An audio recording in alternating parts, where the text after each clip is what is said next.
The movie begins with CIA agent Peter talking on the phone with his pregnant wife, Elena. Both work for the CIA, but Peter is in the field and has extraordinary hearing abilities. His hearing is so sharp that he can detect the tiniest sounds around him, making him the best CIA agent. This special ability began by accident when his parents died in a terrorist bombing during his childhood. Feeling guilty for the incident, CIA agent Byrne adopted Peter. After the bombing, Peter's hearing became extremely sensitive. A doctor told Byrne that this could be a weakness or a great strength if properly controlled. 15 years later, Byrne meets Peter at a fast food restaurant to assign him a highly secret mission outside the CIA. This mission is so sensitive that only Peter can handle it. His task is to retrieve important data from a biometric wristwatch worn by a former CIA agent named Richard. Richard has been selling critical secrets, including those about weapons and drugs. Peter must get the data while Richard is still alive because the watch will stop working when Richard's heart stops. Richard is meeting the Russian mafia that night, so Byrne urges Peter to hurry. In a tense scene, Richard and his men leave an elevator to meet the Russian mafia in a basement parking lot. They become suspicious, but Peter acts quickly. He strangles Richard and retrieves the data from the biometric wristwatch. Using his self-defense skills, Peter also knocks out Richard's men. Peter considers killing Richard, but his plan is interrupted when Elena and a group of CIA agents arrive. Elena begs Peter not to kill Richard, explaining that they have been investigating him for 8 months and have enough evidence to arrest him. Suddenly, Richard makes a quick move and shoots Peter in the leg. Tragically, Elena, who is pregnant, is shot in the abdomen. 17 years later, in a quiet part of Oregon, Peter has retired from the CIA and now spends his time painting to escape his painful past. He often reflects on the loss of their child and what happened. He is angry with Byrne for allowing Elena to be there, which led to losing their baby. Because of the trauma, Elena can't have more children, and they decide to separate. At the CIA headquarters in Langley, Virginia, Elena is still working. Her colleague, Robert, gives her secret files that shock her because they relate to her and Peter. She quickly calls Robert and tells him about a secret project called The Intern, which trains young children to be assassins. She urges Robert to leave immediately. When Robert goes back to his car with a young child, the child locks the doors. Tragically, Robert is shot and killed by James, who was part of the Intern project. The child only knows a woman named Elena.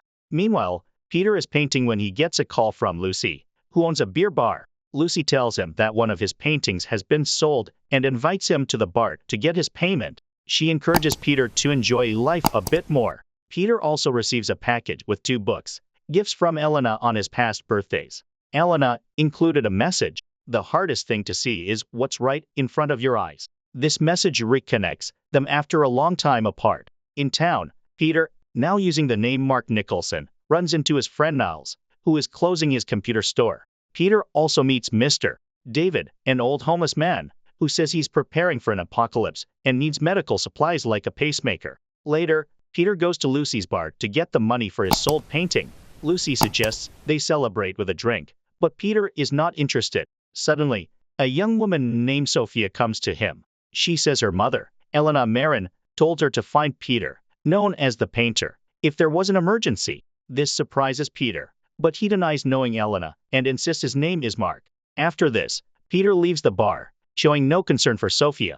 Frustrated, Sophia asks Lucy to help her call an online taxi because her phone battery is low. The next day, while Peter is preparing to paint, he hears footsteps near his house. It's Sophia, who found his address from Lucy and has been tracking him since last night. Peter tells her again that he can't help and suggests she contact the police or the CIA. He thinks there must be a mistake, as he isn't the person she's looking for. Sophia seems to understand, but asks if she can charge her phone before leaving. While waiting for her phone to charge inside Peter's house, Sophia looks around and admires his paintings. She is shocked when she finds a painting that looks like her mother's face, making her upset. She wonders why Peter lied about being her father. Soon after, Peter hears 8 federal agents approaching his house. They have been sent by the CIA to search his place and possibly harm him.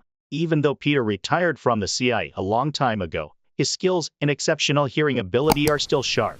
He can anticipate the agents' movements. To keep Sophia safe, he asks her to hide in the bathroom. Sophia is scared and panicked, thinking the agents have come to harm her. Peter tries to calm her and says They need to leave and find someone who can help them.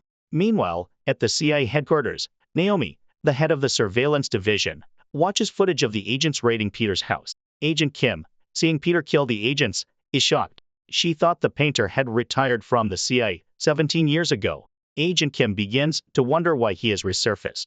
Naomi states that the painter is believed to have something very important and classified, which could threaten national security. Naomi orders her team to set up defenses around the Oregon area and prioritize capturing the painter. Shortly after, Naomi and Agent Kim visit Byrne's house. Byrne, now in politics but formerly with the CIA, is asked about his last contact with his adopted son, Peter. Peter is now involved in criminal activities, having killed 8 federal agents trying to get information from him.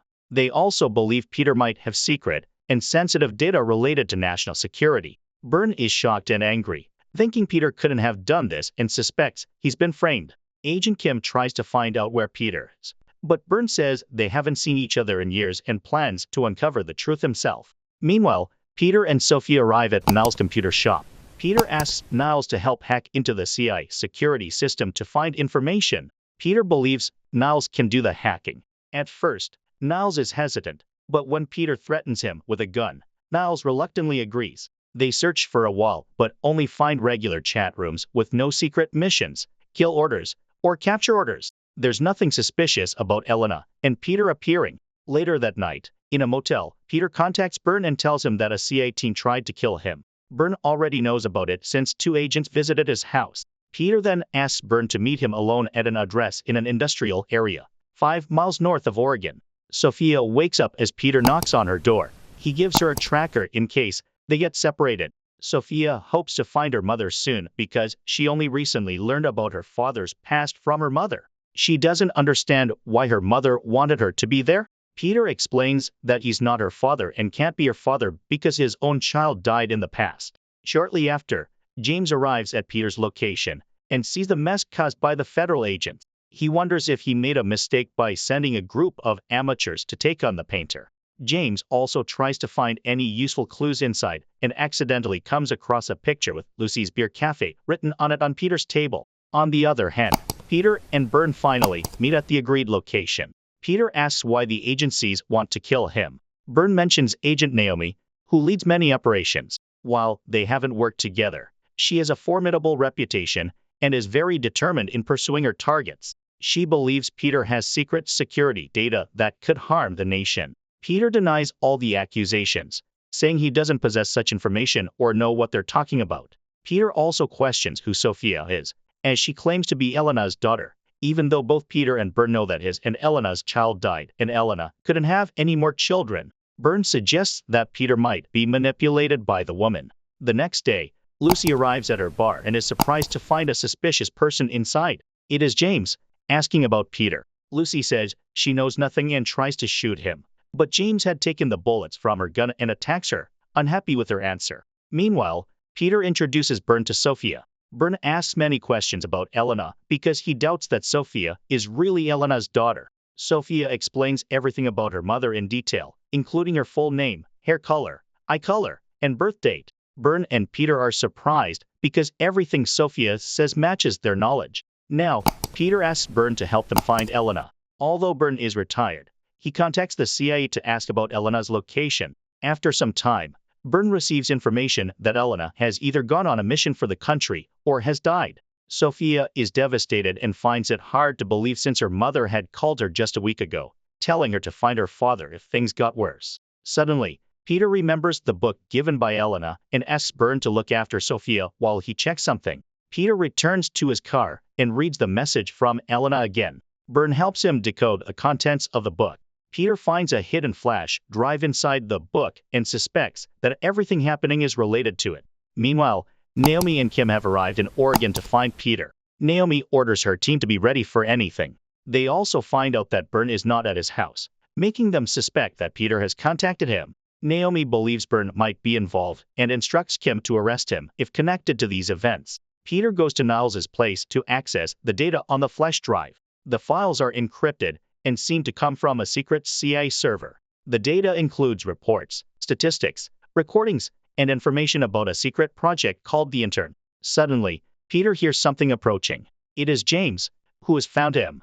Knowing Peter's weakness, James uses a dog whistle to hurt his ears, causing Peter intense pain. James then easily shoots Peter in the abdomen. After narrowly escaping James's attack, Peter rushes to Lucy's bar. To his shock, he finds Lucy dead, clutching her wounded abdomen from a gunshot. Peter tries to open a video file containing information about Elena. In the video, Elena explains everything about the CIA and their secret project called the Intern. She reveals that the evidence in these files comes from two former agents who tried to rescue children, aged 8, trained as part of the program. The intern kidnapped, brainwashed, and turned them into killers and assassins. Elena apologizes for leaving Peter and reveals that their daughter is still alive, having survived the incident. She asks him to find and protect her. However, Peter can't fully understand Elena's words due to a device error. He quickly returns to their motel and finds several federal agents trying to abduct Sophia. Byrne, in pain, asks Peter to chase them while he stays behind to handle his own affairs. Despite the pain in his abdomen, Peter tries to chase the federal agents who have taken Sophia. However, the agents surround him, trapping him. Surprisingly, Peter escapes from the agents who tried to corner him. Now, deep in the dark forest, he tries to run and hide from the pursuing agents. But his body can't endure the pain and continuous bleeding, causing him to faint. Unexpectedly, Mr.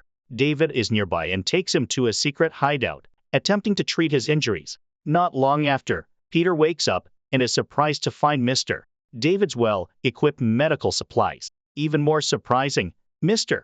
David has been Byrne in disguise all along, watching over Peter as a concerned father would. Feeling much better after Byrne's treatment, Peter tells him that he knows what the attackers are after. After successfully accessing the data on the flash drive, they discover something even more shocking. The data reveals that children were kidnapped, raised with surrogate agency parents, and had their sight impaired to enhance their other senses. Suddenly, the computer device encounters an error, causing all the data to be lost. There seems to be a virus that erases the data automatically. However, Peter just smiles, recalling Elena's words about critical redundancy. He mentions there's a backup copy, but first, he must save Sophia as his responsibility for Elena's sacrifice. Meanwhile, Naomi is preparing the place where they are holding Sophia. Kim becomes suspicious of her boss's actions and wants to stop Naomi from harming Sophia, who is only 17 years old. However, Naomi seems indifferent and tells Kim to focus on examining the person they have in custody. Naomi has brought a tracker that will lead the painter to their location to save Sophia. Knowing the threat, Naomi orders all her subordinates to be ready because the painter is coming. They have set up tight security to defend against Peter's attack. Kim, separated from Naomi, tries to rescue Sophia because the situation is getting out of control. Meanwhile, Peter is still trying to outsmart the highly trained federal agents chasing him. On their journey, Kim and Sophia accidentally meet Naomi, who tells them to follow her. Naomi plans to take charge of their missions from now on. However, Kim refuses and tries to convince her boss that their actions are wrong and they should stop. Suddenly, Naomi shoots Kim, killing her. Hearing the gunshot, Peter tries to approach Sophia and Naomi. But when Peter gets closer, James is already there, challenging Peter to settle who is the best from the intern. It is revealed that Peter was once part of the intern but joined the secret project due to a past accident. They made him better than James, who had to undergo tests and caution to reach the same level. Peter and Naomi finally meet, and Naomi is curious about him because Byrne always praised him as the best agent. Naomi is the head of the intern. Sophia is also there, held hostage by two federal agents. Suddenly, Byrne enters and shoots the two agents. However, Peter becomes suspicious of Byrne and believes he is behind everything. Byrne confesses that he is responsible for everything and has handed all his affairs to Naomi to continue the secret project. He explains that he has been monitored by various parties, so he decided to retire and let Naomi continue. He oversees things from behind the scenes since his initial experiments with Peter were successful. Byrne has created many people like himself and trained assassins like Peter. He then orders Sophia to retrieve the flash drive from Peter, revealing that she is also one of the intern's projects working directly under Byrne. Peter is shocked and asks Sophia to listen to his explanation. Peter admits that he is indeed Sophia's biological father. He doesn't care if he has to die. Sophia needs to know the truth about what happened to her when her parents thought she had died. It turns out that Byrne stole Sophia from her parents, and when Elena found out, She confronted Byrne and asked him to return her daughter. However, Elena had to die for that. Byrne remains indifferent to Peter's words and insists that Sophia is a trained assassin who only follows his orders. He keeps pressuring Sophia to obey him. Sophia reveals that her siblings, both male and female, are just killing machines for Byrne. She also says that she will soon come to retrieve the flash drive she still has. She mentions that the next time she sees Peter, she might forget that he is her father. But that doesn't matter to Peter because he will never forget that Sophia is his daughter. As the film ends, Peter is seen watching Elena's video on the flash drive. Elena asks Peter to save all the children in the intern, and the flash drive contains files on all the children. Sophia is also seen preparing to shoot Peter from outside, but he just smiles as he looks at his daughter. So the moral of the story is if you ever find yourself with super hearing, a complicated CI past, and a daughter who might also be a trained assassin, always remember to keep a backup flash drive. Because, apparently, life can get really, really weird.